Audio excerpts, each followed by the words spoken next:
What's going on, everybody, and welcome back to Hero Report, which is a part of TarHeal247.com. I'm Jacob Turner. We got Noah Wisecoff on this show, and of course, we got Tar Heel 24/7 publisher Andrew Jones on here as well. Guys, we're back, man. Preview show, first Carolina football preview show of the season, as it's officially game week. Carolina getting set to face TCU, week 0 matchup this Saturday in Dublin, Ireland, 5 p.m. kickoff if you're over there, noon kickoff Eastern time. That game's going to be on ESPN. TCU currently, at least at the time of recording this, a 7.5 point favorite over the Tar Heels. But Noah, I know you're flying out today. AJ, you're not far away from flying out. Like, Noah, I'll start with you, and then Noah, AJ, I'll get your takes on it. But how are we feeling, guys? Are we pumped up to get this football season finally rolling? It's felt like it's so far away for so long, and it still feels like it's far away, but I just haven't quite grasped the fact that I'll be on a plane in a couple hours heading to Ireland, and we're heading to Ireland for the start of the season. So it's really exciting. I'm glad football season's back. It's been a long time coming, long off season. The off season gets longer every year, but I'm glad we've officially made it about. Yeah, I talked to my brother on Saturday night. He gave me a call. He said, "Are you excited about going to Ireland?" I'm like, oh yeah, I'm going to Ireland next week or in a few days. I hadn't thought about it in anything other than mentioning Ireland, where the first game of the season is. So you get so ensconced into the weeds of fall camp, of training camp, that you don't really see anything else. And it is interesting and exciting. And I'm, like Noah said, I think you called it, you nailed it by saying that you're close, but it still seems so far away. And what's weird is that in 2 days from now, we will have already filed from a practice we get to watch, part of a practice we get to watch, and the press conference in Ireland. In fact, this time, 2 days from now, we'll be bouncing around the different pubs that are Carolina pubs, talking to Carolina fans, getting video, and just kind of having a good time and feeling things out and getting a gauge of how much purple is there as opposed to Carolina blue and all that stuff. So I think it'll be a lot more real then. I've actually, the last 2 nights, my wife and I have watched some Ireland videos, Dublin videos, just learning about it, learning about the money. They don't have Uber there. You have to use taxis, but you could get a taxi through Uber, some weird thing like that. So I've been gearing up for this trip. So Noah leaves today. We're recording this on Tuesday. I leave tomorrow. I still have to go to the call the bank and make sure they know that my card will be there. They don't shut you down. Shut it down while I'm over there. So I'm ready to roll, man. I want to see what this football team is all about, guys. I cannot wait to see what it's all about so we can have literal intel. The actual intel of a game is the best kind of intel there is.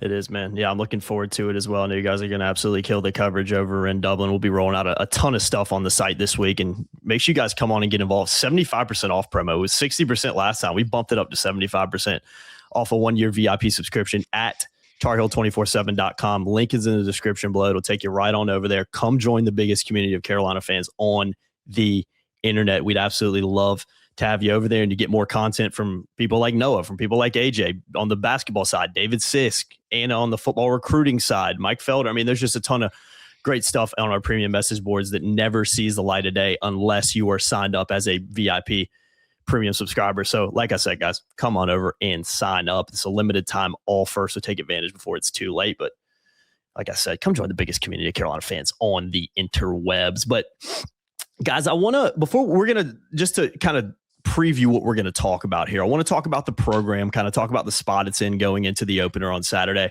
We're going to talk about the matchup, obviously, as well as we do on these preview shows, dive into TCU a good amount.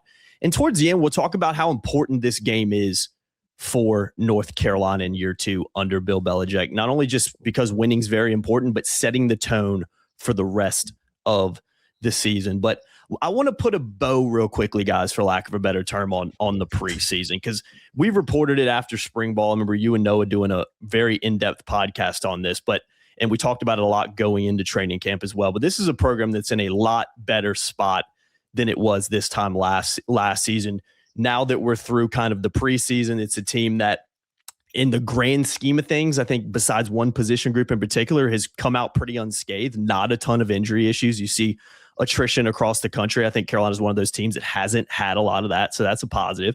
You've got a new offensive coordinator in Bobby Petrino, who people are really excited about, really optimistic about. And as me and Noah have talked about previously and on a podcast and he's written about, he's a guy that has had very quick turnaround success in year one of the programs he's taken over at offensive coordinator. So I think there's a lot of reasons to be excited about what the Tar Heels could potentially do this year. But on the flip side, you've still got the Michael Lombardi suspension at the time of recording kind of looming in the air.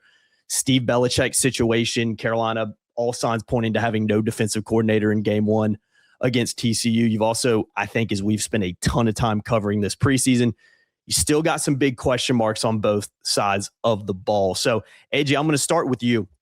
Where is this program, where is this team at going into an opener? Do you feel like it's in a good spot? Do you feel like it's in a bad spot? Or is it one of those situations where you're kind of sitting here and saying, I think a lot of this stuff is to be determined because we actually haven't seen this team play any football games yet? Well, the head coach, by all accounts, when you talk to people in the program, acknowledged that there were some things he didn't know about college football that he learned and that he understands it better. He's gone about things better.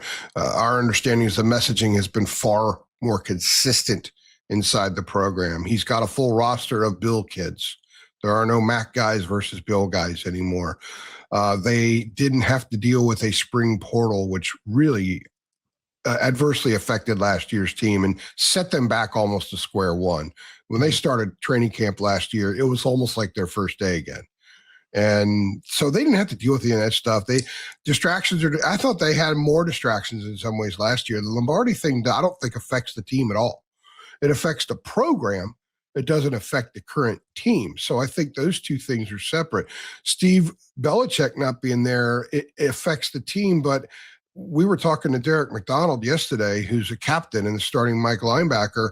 I asked him, I said, look, this is something you don't want to happen, but is it good that it happened like right at the outset of training camp? Because you guys have had a month to assimilate. So they've gotten everything down.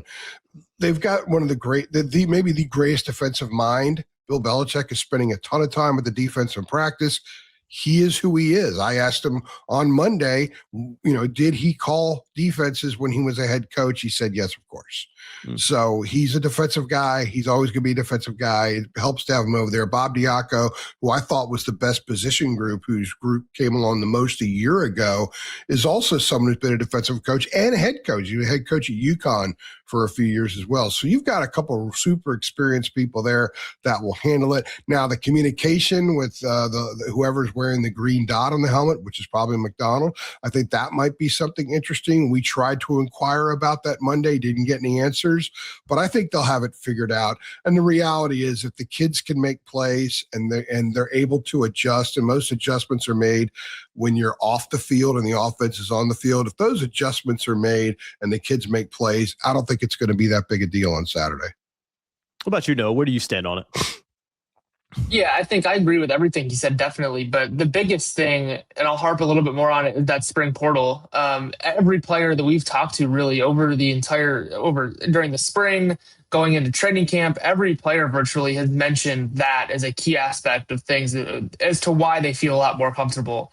And I don't think it gets talked about enough, but the fact that these guys they know each other much better than they did a year ago, I think that genuinely creates an advantage for teams on the field. The closer knit teams that you see by the end of the year are usually the ones that are playing for championships, playing at the top of the conferences.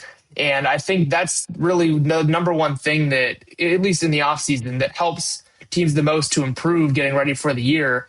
And so these guys last year, like AJ alluded to, they literally had a new team in training camp. Not only were they starting to learn the systems, the plays, all those kinds of things, and going through the daily grind of camp, but they're also trying to get to know each other all at the same time. Like these players are next to, you're next to guys on the D line and you don't even know who the guy next to you is. And you're supposed to be expected to go. It's tough. And so this year they spent a lot of time, we know, in the off season, hanging out with each other outside of football. They definitely bond through these Moses Cabrera workouts for sure. That's one of the key sticking points for these kids, is when they're going through these times where they feel like they all want to quit, but they keep going because the guy next to him keeps going. Those little things, I think, play a big part. And that's why they feel a lot more comfortable right now going into the season than they did a year ago. Yeah, there was no brotherhood last year. brotherhood gets tossed around everywhere, and some fans just kind of poo-poo it. But if you're close enough to programs in both basketball, football, like Noah and I are, you really see it. You see it when you're around a team, especially over a period of time. And if you're not a brotherhood, it's not going to help you. And I think that we saw last year there were certain points in time where things fell off the rails, and there was no brotherhood to get it back on the rail. And we saw that early at Clemson. We saw that with TCU. Now they started to kind of come together a little bit later in the year. I think the staff understood things. The staff now, like Bill Belichick, knows how to evaluate a college football player now. We heard Michael Malone talk here recently about how at first he kind of had to rub his eyes and he had to adjust his eyes about looking at a 16 and 17-year-old as opposed to a guy who's already in the NBA. It is an adjustment. Now, he had the benefit of going out and seeing guys and had people around him that knew it. Belichick didn't really have that from the outset. So they got off to a bad start from the beginning, didn't really recover, I think, until this past off season. And there have been acknowledgments from Bill in the program that some of these things had to be relearned, or in some things newly learned for the first time. So I think that they understand who they are so much more than a year ago. I think they understand the college sports drumbeat and tempo a lot more, college football drumbeat and tempo a lot more than they did a year ago. And I also think that even though Bill Belichick is a head coach and he's tried to be more accessible to us, I will give him that. We've talked to him 8 times if you include the ACC kickoff already in the last month plus. And we'll get him again on Thursday in Ireland. That will be 9 times with Bill before they play a game. That is important. We watched 61 minutes of practice in 3 different occasions. We got 1 opportunity last year, basically. The accessibility's been there. I think he gets it. He's always going to be him. He's always going to be a little bit of a curmudgeon when it comes to the media. All that stuff's going to be who he is. But I do think he's loosened up some. And I think that he is more embracing the college game now than he did a year ago. I think he likes it more now than he did a year ago. And I think he's even more invested because he likes it. So whatever the product is on the field, that's a different conversation right now. But everything leading up to it, I think they're in a pretty solid spot, probably as good a spot as they could be in, given who their head coach is and the fact that he was doing something entirely different from a football perspective for decades, for 5+ decades, until he arrived in Chapel Hill 20 months ago. Yeah, and you've just to illustrate the access of Belichick too. I mean, he's even supposed to be headlining his own radio show this year. I know he wasn't on it a lot last year, if at all. It was kind of Lombardi who took that mantle. So again, I think that speaks to the. Noah can elaborate. Yeah, on no, that. if you want to talk about that, but I think that speaks to what AJ was kind of alluding to there. Is it? I think that is something they learned from last year, or at least kind of told, like, hey man, it's different in college. You gotta open things up and be transparent because gotta have the fans on board, especially in this NIL era. Monday night was the first one. I was there. I was able to chat with a few people there. And yeah, he's definitely more open. It's something that he didn't do last year. Bill was much more open. He was chatting, or before at least, he was chatting a little bit with some people that were there, potentially donors, things like that. I mean, he understands the landscape much more than he did a year ago. He understands that these are just some of the things that come with the job that some people might not be comfortable with, but Bill's going to have to adjust, and kudos to him, he has. And so, yeah, the radio show is number one. And like, he's starting to understand the part of being a part of a university. It's not just him. He's not the only coach on this campus. He's met Michael Malone. He brought Aaron Matson with him to the show. He wants to bring one Carolina coach with him to every show that he does to highlight some of the other Olympic sports or different sports around the campus. And so those are those little things that you start to see that you get, okay, he's starting to understand. He's starting to get this. And so this, the radio show was just another example of that. Let me offer one other thing too. I thought the moment with Lee Pace on Monday was fantastic, and I thought it was genuine. They gave him too. Yeah. That was genuine. Look, Lee Pace Lee Pace used to do a damn newsletter, a mail-out newsletter, long time ago. He's been doing it for a long time, been around the program for a long time. Nobody knows North Carolina football better than Lee Pace. And nobody has served North Carolina football better than Lee Pace for the last 5+ decades. And I thought that Bill honoring him the way that he did, it wasn't just symbolism. I thought it was genuine. Bill's probably gotten to know him a little bit and fully understands his investment. And if there's anything that Bill Belichick is going to respect, it is investment. If you invest and you grind, Belichick's going to respect that. Clearly, Lee earned his respect. So I think these are snippets of things that are 100% genuine, 100% real, and signs that he's kind of dug in now. I think the feet are in the soil, or if you're on the beach, the feet are in the sand. And that's who he is. Now, other stuff could play a role on how long that lasts. And we'll get to that a little bit here coming up. But I do think it's important that if you look at foundationally, I think things are in much better shape than a year ago and pretty solid shape, all things considered. Yeah, I tend to agree with that. Noah, did you get the Bell Tower Blueberry Wheat while you were at Top of the Hill? That's a fantastic beer. I don't even know if you're a beer guy, Noah, but every time we talk about Top of the Hill in the radio show, I have to bring that up because it's a fantastic beer. I know AJ's probably laughing at me right now because he's a Michelob guy at heart. I'm a Michelob Ultra guy. Excuse me. Rod Baxley scoffs at the idea that I'm going to find a Michelob Ultra in Ireland just so Rod. Got to have a Guinness. Disgusting. You guys better have a freaking Guinness in Dublin. I don't even know if you like Guinness. Gotta have it. All sidebarring here for a moment. So I'm watching all this stuff about Ireland, and one of the guys that's doing this tour guide thing of Ireland, he does it from places all around the world. He's like, look, you gotta remember when you're drinking a Guinness, it's not like drinking regular beer. It's like a meal. Yeah. Well, I don't want to drink a beer and get full. So I'll order one, I'll have a few sips, and then I'll find something lighter and have one of those, and that'll be that. I'll get my photo op with the Guinness for sure. I may even tweet it out.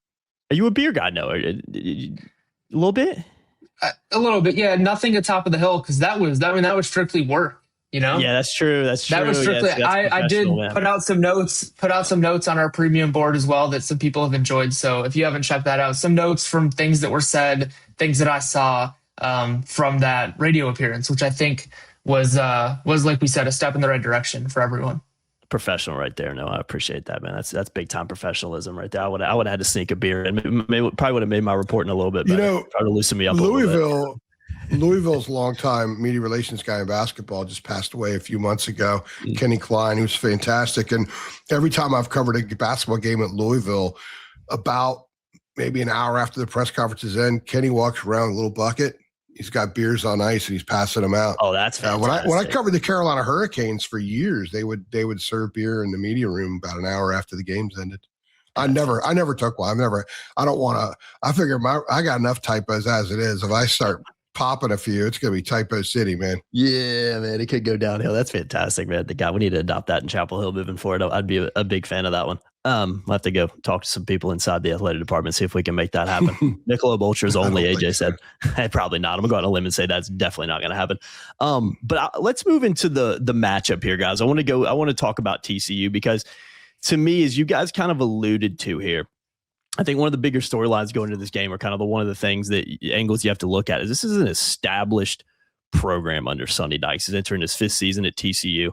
3 of his first 4 seasons ended with at least 9 wins and a bowl victory versus a program at North Carolina under Bill Belichick in year 2 that I think is still firmly trying to find itself on the football field. What I mean by that is winning games. And I think is also trying to show people that, hey, this is an experiment that a lot of people questioned, but that can still work. But it has to start with winning football games sooner rather than later. So I do think it's 2 different, very different programs going into this matchup. And obviously everybody remembers what happens last season in the opener in Chapel Hill, which we are going to spend exactly 0 seconds recapping in this one. But I want to dive into the matchup here, and I want to talk about the offense a little bit with TCU, and then we can dive into the defense, and then we'll tie it together with some big kind of picture stuff. But new look TCU offense. You got a new offensive coordinator in Gordon Samus, who was at UConn, did a really nice job at UConn in particular last season, and was also the coordinator in the UConn's bowl game victory against the Tar Heels a couple years ago. But the biggest storyline here, I think, is Jaden Craig taking over at quarterback. Harvard transfer, 2-time Walter Payton Award finalist, records all over the place for what he was able to do at Harvard. And I think a lot of the eyeballs are going to be on, can he take the step up from Harvard to TCU and be a big-time quarterback and fill some pretty big shoes that Josh Hoover was what he was able to do at TCU over the last few years, and ultimately ended up with him transferring outside the program. You got a good running back in there as well with Jeremy Payne. You've got some good wide receivers back, Jordan Dwyer being their top receiving threat. this is an offense that's got some new. It's a new look offense in a lot of ways when you look at the coordinator and you look at the quarterback position in particular. But there's also some familiarity over there as well. So no, when you look at this offense, I mean, what kind of stands out to you about what Carolina is preparing for ahead of Saturday's matchup? Jaden Craig, number one. Yeah. I'm a big fan of his game, having watched him at Harvard. I don't know necessarily how long it's going to take for him to fully adjust and fully hit his stride under Sonny Dykes. I can't imagine he's going to come in right off the bat in Dublin and just be slinging that thing with no errors. I would imagine that it's going to take him some time. So long term, I love Jaden Craig. I'm excited to follow him for the entire year. But when it comes to week 0, I'm really interested to see how comfortable he is right off the bat with the pass rush coming at him at the Power 4 level. But his arm talent is exceptional. He threw, over the past 2 years? I think he threw 48 touchdowns and 10 interceptions. I mean, this is a kid that has had immense success at Harvard, and I'm really excited to see how he does fill in Josh Hoover's shoes. One of the biggest matchups I'm watching for is that Jordan Dwyer, the receiver. He went, I think, 9 receptions, 136 yards, and a touchdown last year against Carolina, and that was against Thaddeus Dixon and Marcus Allen, where they're two guys who had a lot of college experience. This year, I have a feeling they're going to try to find Trey Miller, and we're expecting him to be the starter opposite Jaden Patterson. Trey Miller is on the shorter side. He's listed at 5'10". We are told he's added a lot of weight this offseason and gotten more comfortable in his frame. But I would expect Jordan Dwyer to be matched up against Trey Miller for at least some of that game. And that would be a matchup, if I was TCU, that I would be looking at to try to exploit. Trey Miller is a guy that was on the field a little bit last year, had some struggles, and doesn't have a ton of college experience beyond last year. And so they also brought in Jeremy Scott as a transfer. He was a redshirt freshman last year at South Alabama, another receiver who's expected to also start on the perimeter, had a productive year there where Gio Lopez used to be. And so Jeremy Scott is expected to be one of their starters. So those two guys, but I'm looking number one at Jordan Dwyer as one of their veteran guys coming back, had a really productive year last year under Hoover. I'm excited to see how Craig and Dwyer connect and see where Dwyer lines up, whether it's Jaden Patterson or Trey Miller. But I'm assuming they're going to go to him early and often. Yeah, I think Miller is a key here because how much does the safety have to help out? Mm-hmm. And if the safety has to help out a lot, what does that expose the defense to? But here's the thing about TCU. They're going to look different than a year ago. They've gone to a pro-style offense. They're under center a lot more. They're far more committed to the run game, the power run game. I think that Carolina's defensive front is going to get tested in the run game early, and I think they're going to use the run, sort of ease Craig into things, and use that to set up some stuff. I could see them maybe taking some shots down the field against a very young secondary. Jaden Patterson seems like a veteran, but he only started half the season last year, and he changed positions when he did that. For as much as we all think that Greg Smith has incredible potential, Peyton Waters was a 24/7 Sports top 247 kid a couple of years ago when he went to Washington. He still hasn't played a ton. He only played in a few games last year. Miller, the experience he does have, he struggled. So I think they're going to test that group. I think they're going to test him deep.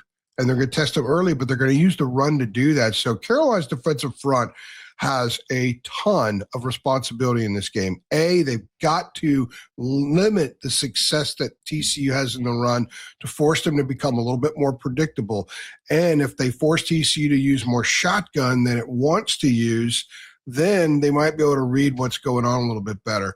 And if they force TCU to play away from what its plan is, I think that is obviously a recipe for success for all teams. But I'll tell you what, I'm also curious to see what these linebackers are about. We keep that's a big question mark. Rave reviews about Peyton Sealman, and as time's gone on, Derek McDonald has become a better linebacker than the guy that we remember seeing at Syracuse.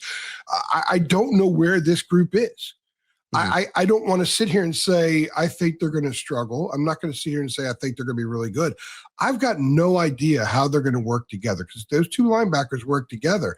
And we're talking about the passing game and some of the struggles. What if they struggle with the tight ends? What if they struggle crossing stuff, the slot receiver stuff that maybe they're responsible for? Because if TCU could find a hole there, and if they could pick on Miller and don't have to even worry about dealing with Patterson, that's going to be a problem for Carolina, especially the quick hitting stuff. Because I think one of Carolina's missions defensively, in an area where it has grown, is conventional pass rush to the interior defensive line. If those guys could move the pocket, that allows Jalen Harvey and Melcart to make more plays on the edge. That's what they would like. But if the quick hitting stuff is there and Carolina minimizes the amount of pressure the front could put on Jaden Craig and make a move and see stuff at a speed he hasn't seen before, I think that's going to hurt Carolina. They must be able to stop the run, force some of those longer passes so they can get a little bit more of a rush on him, maybe force him into some mistakes. The people at TCU are raving about him. And my understanding is that they've thrown more stuff at Jaden Craig in training camp than they thought that they would. Like, he continues to improve at a rate faster than they thought that he would. So big time rave reviews. In fact, the 24/7 site, that's TCU, they did a podcast, and one of their topics of conversation was hot takes from fans. And they said, Jaden Craig will be one of the 5 finalists in New York City. Yay or nay? And they seriously discussed it being a possibility. Now, I don't know enough about whether or not to say that makes any sense or not, but the fact that conversation even came up and that they think that in time with a different offense and more commitment to the run game, that he could be better for this team than Josh Hoover was for last year, that's a pretty heavy statement. And they know that program better than I do, so I'll take them somewhat seriously at their word. Yeah, just to give a little bit more illustration on him and what he was able to do at Harvard. Harvard single season records for completion, passing yards, and TDs. Also Harvard's all-time leader in passing yards and touchdowns. But it's his first game against Power 4 competition. I mean, this is a Harvard. He didn't really get that experience at Harvard. So I do like a lot of things about him. I think Jaden Craig's a good quarterback. He's a guy that even at Harvard was getting some, there was talking points about him potentially being like a 3rd round NFL draft kind of pickup. So there's a lot of guys that really like his game, but we'll see how it translates to the Power 4 level starting on Saturday. And one more guy to watch, Jeremy Payne at running back. It's not the Kavorian Barnes that a lot of Carolina fans will remember from last year, who just ran all over Carolina, 10 yards per carry, 113 yards. He did play a little bit in that game, but he ended the year very strongly last year for the Horned Frogs. 476 rushing yards in the last 5 games alone last season. So a little over 6 yards per carry. There's a lot of expectations for him coming into the year as well. So I think stopping that run on early downs is going to be huge for North Carolina as well, because if you can make Jaden Craig, if you can say, hey, TCU, you're going to have to beat us through the air now, maybe that's something you can exploit, albeit with the young secondary and a linebacker room that has some question marks. But if you can take out one element of TCU's offense in the run game and make a guy like Jaden Craig have to kind of beat you with his arm in his first game against P4 competition, I think maybe that's a recipe for success for this defense. So I think that's another guy that Carolina fans should keep an eye on going into this one, alongside a guy like Jordan Dwyer, who Noah hit on. He's absolutely right. He was a big-time player for them last year. I want to flip over the defensive side of the ball for TCU, and then we'll kind of tie the nice bow on it and talk about some big picture matchup stuff. But defensive front is a strength, and the more that I research TCU, this is the biggest matchup that I'm going to be watching going into it. How does North Carolina's new look offensive line perform against a deep and experienced defensive front for the Horned Frogs? I mean, there is a lot to like about what they have down there. You got 4 players who started multiple games in 2025. They're all returning, including 3 who started at least 9. So there's a lot of returning snaps on that side of the ball. And this was a TCU defensive front last year that wasn't a great pass defense, but was a pretty good run stop defense as well. I expect them to be improved because of all the guys they've gotten back on the line of scrimmage, but I think that's going to be something to watch. But I am 100% going to be paying attention to that from the first snap. How does this new look O-line that I think has some question marks going into it, as we've covered a lot in preseason, deal with a very experienced front this TCU defense has? But there's also some nice stuff in the secondary with Jamel Johnson. He's a really good defensive player to keep an eye on at safety for them. Had a really good season for them last year once again. But, as Noah, I think it talked about a little bit on Twitter last week when it happened, you've also got a guy like Jacob Fields, who was projected to start at safety. He was dismissed from the program. So there has been some kind of late shuffling back there in the secondary that could be something to keep an eye on. But no, I'll start with you once again. When you look at this TCU defense, what kind of stands out? And do you agree that one of the bigger matchups, it feels like here, based on what we know about TCU, especially what they were able to do last year, that it feels like, just like any football game, it's going to start in the trenches, but that might be even more important when you consider how much talent that the Horned Frogs have down there, at least on paper?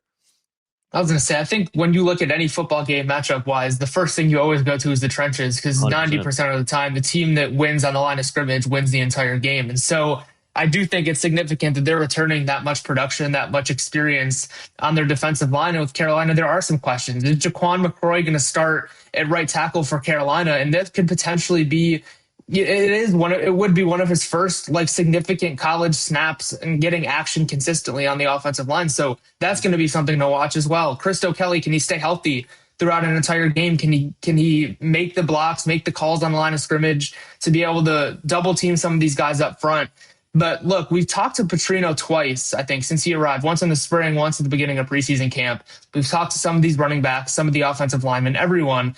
And everything comes back to the run game. Everyone mentions the run game for Petrino. It's going to be a staple. They have to run the ball. So look, if they're going to start to they're going to open the game and start to pound the rock. And if they can't get 3-4 yards to begin the game to move, get in second, third and manageable, then they're going to be stuck behind the sticks. And that's not what the position you want to put a guy like Billy Edwards in. Billy Edwards is great when he can move and get on his feet, roll outside of the pocket, make the right throw, go through his progressions. And if you're stuck in 3rd and 8, 3rd and 10, 3rd and 12, you're going to have to sit back in the pocket and let this pass rush eat for TCU. And I don't think that's a recipe to win the game for Carolina. So they have to be able to establish the run, and that's what starts on the offensive line. They're going to have to win in the trenches. They're going to have to pick up 4 or 5 yards on some of these carries on first down to be able to open up things for Billy Edwards, play action, those kinds of things to keep the defense honest. But defensive line for TCU versus Carolina's offensive line is going to be the number one thing we're all watching. Mm-hmm. Mm-hmm. Yeah, and you look at Carolina's offensive line, Jordan Hall didn't get on the field as an offensive lineman until the Syracuse game on Halloween last year. He played quite a bit after that, so he gained some experience and played well. Aiden Banfield, who started obviously as a true freshman, only started 4 games last year and had the injury, so he wasn't on the field a ton a year ago. Christo Kelly started the TCU game, played 16 snaps, didn't get on the field again, except for the opening coin toss every week. Andrew Threet was at Charleston Southern FCS and didn't always play at an exceptionally high level there, and that's a totally different level of competition. And you mentioned McCroy. McCroy played a little over 100 snaps, but a lot of those were a game against an FCS team. So you're looking at a group that last year didn't play a ton. Nobody played a ton against a defensive front that did. And they've got numbers there, and they could rotate guys, and they could put different looks up front on you. They're going to challenge Christo Kelly. What we've learned about him is that he is outstanding in pre-snap. He is very good at making the calls. They're going to challenge him to have to make a lot of calls, and for a fairly inexperienced group that's new together, it's going to have to hear those calls and adjust. I think they're going to give them a ton of different looks up front. They're going to try to get their heads spinning and then also win the physicality right there. So Carolina's hands are full. I think more the offensive line dealing with TCU's front than any other matchup you can look at in this game. And Carolina wants to run that power run. They want to run you don't have Ben Hall and Damon June if you're not going to run that thing in between the tackles. You're going to power ahead, and you're going to use them some in the pass game, which is where I think the emergence of Jalen Gill is huge. You're going to see him, if they're 3rd and 6, Jalen Gill is going to be on the field. And I think you might see times where they have 2 backs on the field. They've added a fullback, so to speak. That's what Peter Pazanski now plays. So they've added a little bit of power blocking, and that power element, sort of the old H-back, fullback position that someone like he could play. But I wouldn't be surprised to see June and Hall out there together with one of them sort of executing that role, especially now since they've had so much attrition in the tight end room. We were looking to see, a 12 formation with 2 tight ends on the field a lot. After Jelani Thurman, who's next? Carson Snead, freshman? Is it Shamar Easter, who played last year but never emerged from a so-so group? I think it complicates things. I think it limits things a little bit than what they thought they had a month ago when we talked to Bobby Petrino, especially someone like Jordan Washington, who could be a blocker in that group. So they don't have what they thought that they had. So Billy Edwards is someone who's going to also have to make right reads. I would think that they're going to give him some freedom to audible certain things based on what he calls. You have Billy and Christo there. You have two guys that understand the job and their role as well as you can at this level. I think they might lean a little bit on that, and that might be one of the reasons Billy got the job as well. Miles wouldn't be able to do that. So I think that they're going to lean on some of those things, and they're going to have success, as Noah said, running that ball. If they're behind the chains, I think it's a recipe for disaster in this game, to be honest with you. Yeah. I lean that way, especially when you look at just, I think, the strength of this TCU defense being that defensive line. Before we kind of talk about the importance of this game real quick, this gets tossed around a lot, and rightly so, because he's done a fantastic job. He's one of the best offensive coordinators out there. But no, I mean, how much do you think just the Bobby Petrino factor is almost like an unquantifiable thing right now? Like, I think that is something that we know what he's done. We can look at his past history. We can look at all the success he has as an offensive coordinator, but it's hard before you've ever seen him actually be an offensive coordinator in a real game to North Carolina to actually know what that's going to look like in terms of offensive production. So maybe that's more of an X factor. Maybe the offense is a lot more improved because of his expertise than we think it's going to be, but it's just something that's very kind of hard to quantify at this very moment in preseason. He definitely brings a spark, and I think there's two things. One, when you look at Carolina's offense last year and where they finished in most of these statistical categories, which are at or near dead last in FBS, I think that's a reason for optimism, because truthfully, it can't get worse, right? Like, it just straight up, it can't get much worse. And so that, A, gives you some optimism, but B, when you bring in a guy like Petrino and you look at his first years in some of these other places, like we've looked at a couple of times here on this channel and on our site, when you look at his stats offensively and see how much better he makes offenses, I think those two combined should give Carolina fans a lot of optimism. And we've talked about this a bunch, is I think this offense is going to be much better than it was a year ago. It's just the question of whether or not that translates to wins with the schedule they have moving forward. But in terms of like week 0, first game of the year, I think that some of these players know that Bobby Petrino, they know what he's done before. They know the quarterbacks he's been around. They know the offenses he's put together. So I think that there's optimism, and he'll almost bring a spark to a lot of these kids to be able to finally get on the field after all these months of going against each other, finally hit another team, see another jersey on the other side, and be able to go against somebody else. And even though it's out of the country and in another foreign sort of place, but I think they'll be able to see the jerseys on the other side and know that Petrino is calling the offense. And then in the back of their head, these kids know the history of Petrino, what he's been able to do with offenses. And he's one of the more trusted offensive minds in college football at all, like in history. I mean, this is a guy that has an immense success at several stops. So I think that it's definitely going to help, and I think the spark he brings should give players and fans optimism both. Yeah. One of the things about Bobby Petrino that I like is that he's not one of those offensive coordinators that I often scoff at, the ones that want to show the world how deep their playbook is. Yeah. And sometimes things are going well, and then they call something like, well, what the hell is that? They run like a reverse on 3rd and 1. Yeah, it's like, dude, just run the ball. It's like they have this offensive coordinator fraternity that they want to show off to, and them only. And hey, I've got this in my book. But Trino, if a play is working, he's going to keep running it. I mean, his show off is the scoreboard. His show off is total yards, touchdowns, points, all that stuff. But his bag is probably more extensive than most bags. And the difference there is that his guys – he'll change things up pretty dramatically one week, because he'll think we can hit on some of these things against this team that you could be in week 8 and you haven't seen all year, and you may see some of that game. That's how extensive his bag is, but he's not going to bring something out there that the guys aren't ready for. That's part of it. I also think that a huge difference from a year ago, and this will please Carolina fans as much as anything probably, is last year offensively, they never adjusted. They never made adjustments. They would run the same crap over and over, and it wasn't work. Remember the Wake Forest game? They ran that swing pass thing that 8 times, and they gained negative yardage on them. We were tracking that in the press box. Like, they're losing yardage on the play, and they kept running it. Bobby's not going to do that. He's going to continue to adjust. So I mentioned about the stuff that TCU might do up front. They might start rolling in different looks and different combinations, Bobby's going to be clued in on that, and he's going to try to adjust as well to it. He's not just going to say, well, these are our 6 plays, we're going to run them and do whatever we can with them, or then try some stupid trickery which blows up in your face because the team's not ready for it. I think there will be a plan. I think the plan will adjust, and it will always be on point. I don't think he's going to be caught off guard by anything. He'll be as prepared an offensive coordinator as Carolina's had in a long time. They've had some pretty good offensive coordinators. Yeah, Bobby Petrino has seen everything, just about everything from a defense. And you know who else has? Billy Edwards. He's seen a ton. Yeah. So the two of those guys working together, and Christo Kelly has also seen a ton.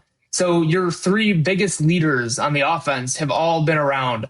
And I think that plays a big part as to why Billy ended up getting this job, is knowing that those 3 guys at those 3 key positions, offensive coordinator, quarterback, and center, have all seen just about everything you can. So those 3 guys working together, I would love to be a fly on the wall at halftime, hearing those guys discuss what they're seeing and seeing what could possibly work. But yeah, I think those 3 at those 3 positions are pivotal.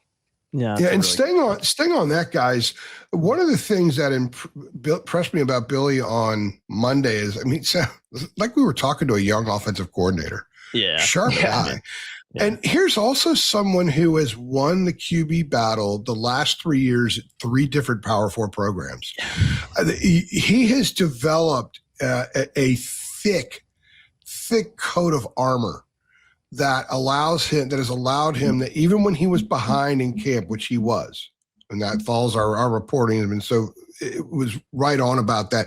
Even his camp was surprised. People in the program were surprised, but he kept going. It's sort of like the steady guy, bunny. Yeah, that ever ready bunny or whatever, the one that just keeps Energizer going bunny. and going again. Energizer bunny. Yeah, I don't yeah. know what the hell it's called. That thing just keeps going and going Keep and on going. swimming, And he's man. consistent. He's doing every day, day after day. They talk about stacking days. It's a trite saying in some respects. I think Billy Edwards has lived that in his football life. His dad was a longtime high school coach. He's just been around it. So even if Petrino's asking them to make pretty significant adjustments, I think he'll be able to handle it without being phased. He's unflappable in that sense. When TCU starts throwing different looks to try to confuse the offensive line and try to play them off some, the quarterback will see it. That doesn't mean he's going to excel in it. That doesn't mean he's going to make the right plays and make really good throws and all that. But he'll see it. I think mentally he'll adapt in real time. And that's another reason why he'll be out there first instead of Miles O'Neill, because those little intangibles are irreplaceable. And they can help a guy who might be limited in some areas get through a game. So you might see Carolina having to sort of recreate a lot throughout the course of this game if things don't go well early. Or you could see him say, you know what, we're going to go ahead and give Miles a look anyway. Let's try to take a few shots and see what happens. I could see a lot of things being on the table, but based on what we know going in, it's not a bad thing to have uber smart center, uber smart quarterback, and that cat is your offensive coordinator. If you're going to be in a game where all these uncertainties occur, because it is the first game, you have some people who can handle dealing with changing course because of those uncertainties. Yeah. And Belichick overseeing it. Well, yeah. Belichick overseeing, right? Exactly. Yeah. It's a good point too, Noah. Fantastic point. I think that's a nice build. But it all comes down to whether they can can Carolina put their hats on TCU's hats and win those battles? Exactly. On both sides. That's the ultimate. That's what's going to come down. That's what it's going to come down to. Jimmy's and Joe's, man. Jimmy's and Joe's, and we're going to see it on Saturday. I want to wrap it up with this, guys. Talk to me about the importance of this game. AJ, I'll start with you. It's bigger picture too. It's not just the importance of this program kind of shaking off and bouncing back from very disappointing year one under Bill Belichick. But you got a trip to Clemson as your 3rd game on the schedule, as we've talked about in our preview show, especially, or in our season prediction show. You got a game against Notre Dame coming after. There is an easy avenue where you could see this team starting 1-3, 2-2, maybe if they can sneak a win in TCU because of how difficult their schedule is early on. I think when you look at how young this team is, a lot of the question marks going into it, a lot of the frustrations about what happened last year, not only on the field, but off the field from the fan base as a whole. Just how important is this game? I'm not saying North Carolina needs to win. I think a win does a lot of good for this team moving forward. But at the bare minimum, competing and showing that, hey, what happened in Chapel Hill last year against TCU, that's not happening again. We're not maybe the finished product yet. We're still building towards 27. That's still the messaging from the program. But we've made leaps and bounds of improvement this year, and hopefully it's going to translate to wins on the field. But I worry that a poor performance in game one for a young team could do a lot of harm, especially when you consider the other tricky matchups they have in their first 4 games. So how important do you think this game one is for the Tar Heels, AJ? I think there's 2 ways of looking at it. In the immediate future, it's a must-compete game. Yes. I don't think Absolutely. It's a must-win game, but it's a must-compete game. If you don't want people jumping ship, you got to compete and give reason for optimism. Give the East Tennessee State game a little bit more purpose and meaning to a lot of the people who pay the bills. And you have an open date in between, and then go to Clemson. And if you can compete at Clemson, even in a loss, you have an open date and then Notre Dame comes in. You get through that, then you start to get a little bit more manageable territory somewhat. That's where winning Saturday becomes a little bit different, because competing, we know what that's going to do over the next month.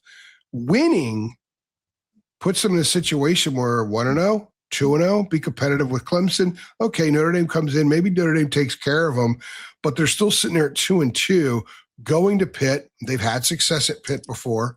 I think Pitt's going to be pretty good this year. It would be a very difficult game for this team to win, but it's not out of the realm. If you could beat TCU, you can go up and win at Pitt. TCU is considered a possible CFP team, a possible contender in the Big 12.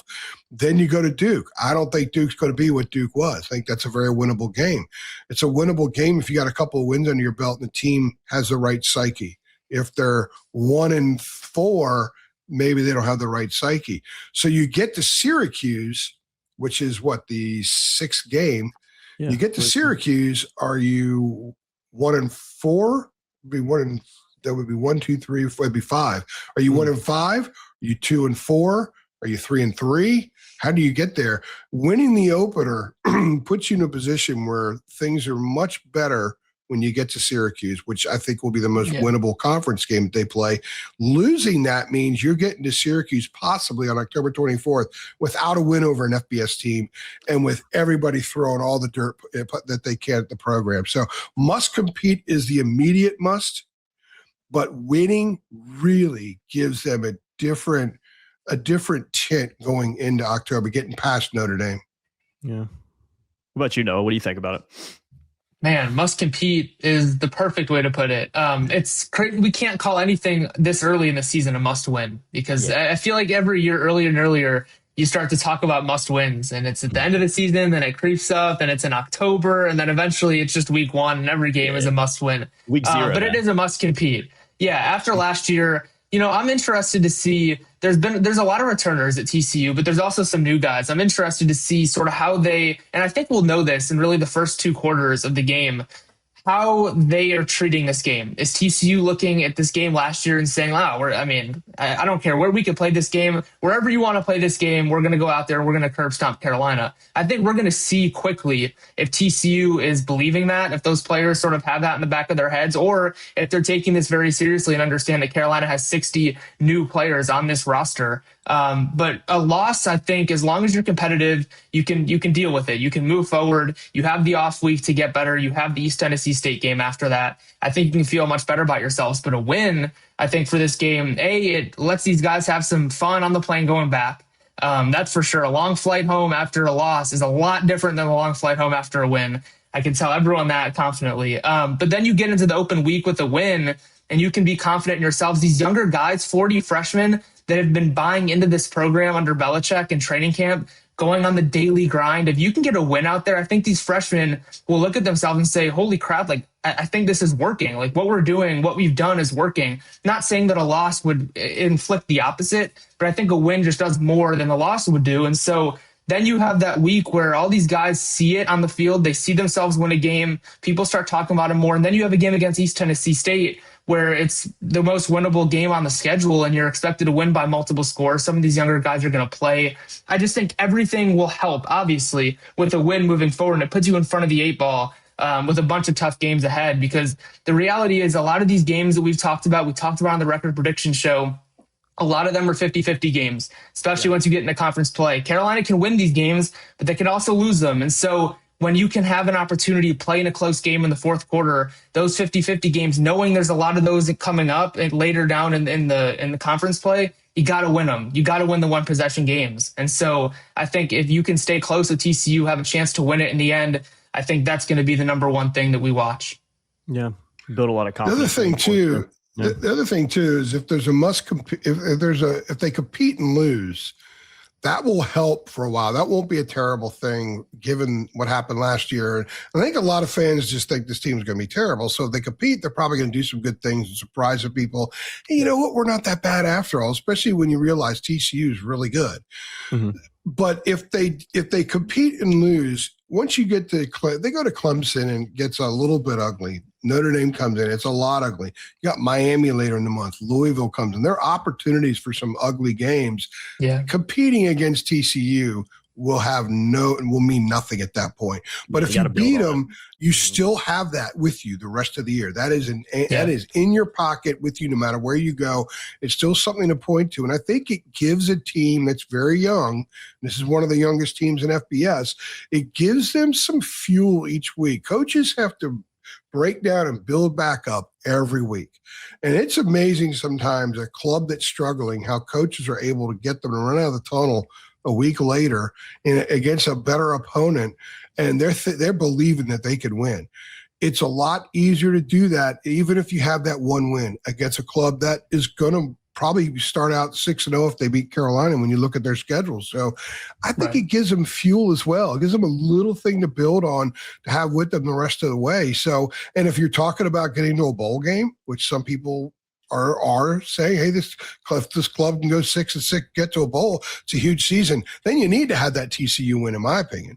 Because you at Clemson, Notre Dame at home, Louisville at home, Miami at home, and you got to say 0-4 there. You got to go to UVA. You host State. You got to go to UConn in November, a noon start. That's kind of tricky. At Pitt is tricky. And there's some tough games in there that even if they're 50-50, they're going to have to beat TCU in order to make it to 6 wins, in my opinion. So there's a lot of reasons why a win here really helps them a ton moving forward. But immediately, guys, if they can walk off that field and people are like, you know what, man, that secondary played pretty well. Those linebackers are pretty legit. Well, you know, Billy Edwards isn't that bad. Or, wow, Benjamin Hall really looks like he's the guy. And that line did a pretty good job opening some holes. If people walk out of it thinking that, then there's going to be optimism moving forward. But the optimism is ultimately going to need to be supported by some W's. 100%.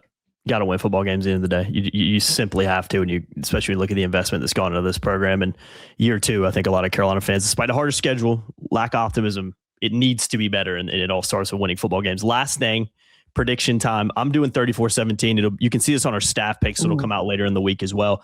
34-17 TCU for me. I think TCU jumps out to a pretty hot start. I think they get up a couple touchdowns, couple scores. I think Carolina fights back into it. I think it's a competitive game going into the fourth quarter.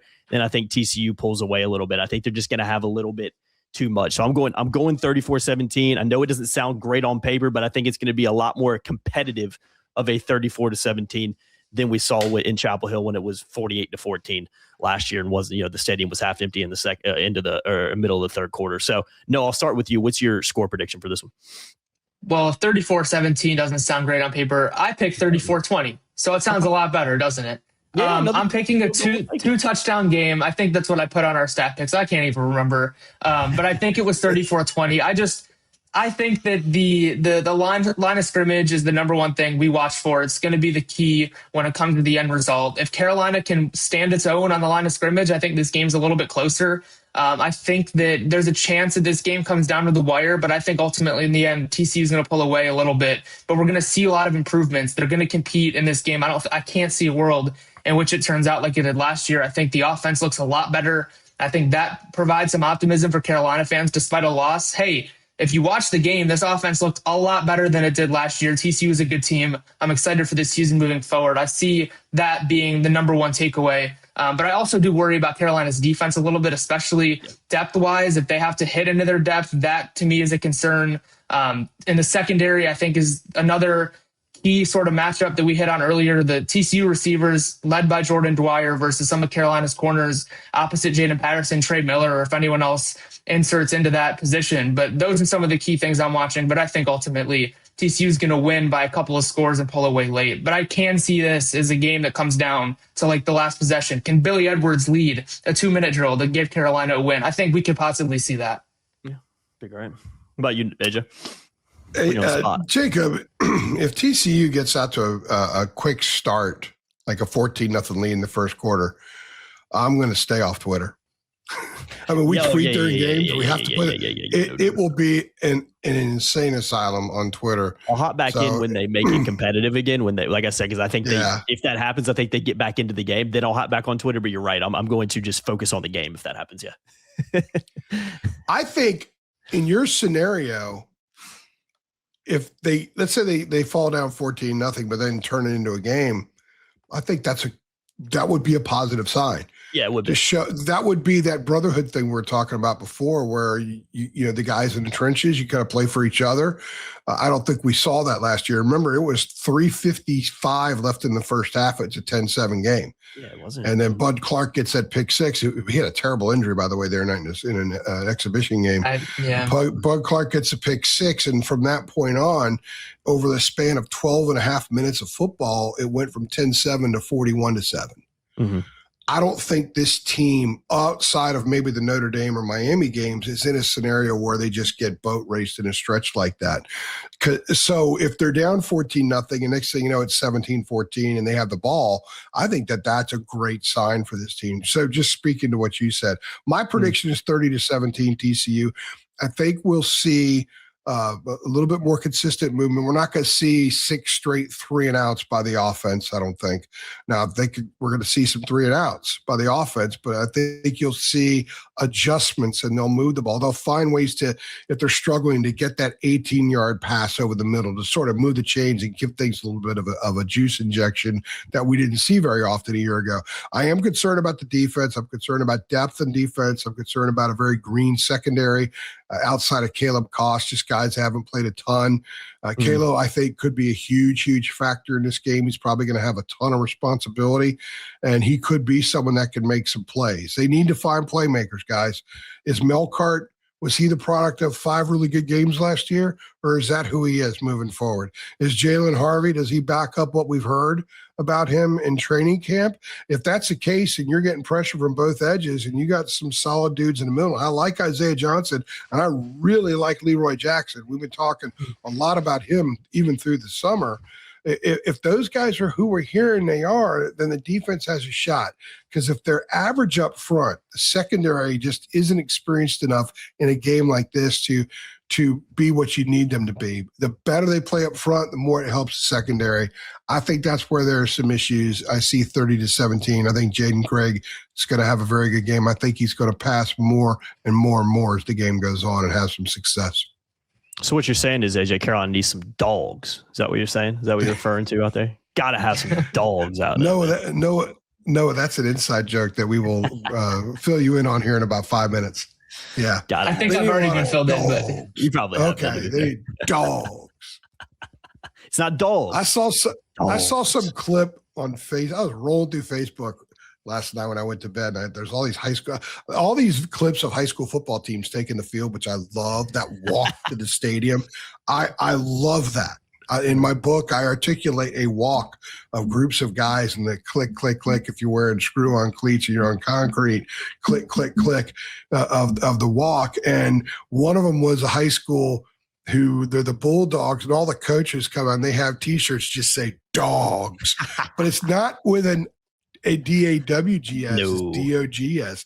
And I thought about you when I saw that. Those guys thought they were these 35-year-old high school coaches putting on the headset, wearing shorts, fired up, and they think they're badass, and they got dogs. I thought of you when I saw that. That's fantastic, man. You gotta have dogs to win football games. That, by the way, and that is the best part of a high school football game. Yeah, for sure. When they're walking, if they have a long walk and they have to part the sea, so to speak. That stuff to me is one of the most glorious things about high school football. 100%. It makes the pageantry of high school football. We're going to definitely see some pageantry of college football in Dublin as well. I think it's going to be a really good crowd there. Really fun atmosphere. I know Noah and AJ are really looking forward to it. We'll have a ton of coverage, not only at the YouTube channel here, but on the website, even more, just infinitely more coverage over there at TarGo247.com. So come on over and sign up. 75% off a 1-year VIP subscription, limited time offer. It will not last forever.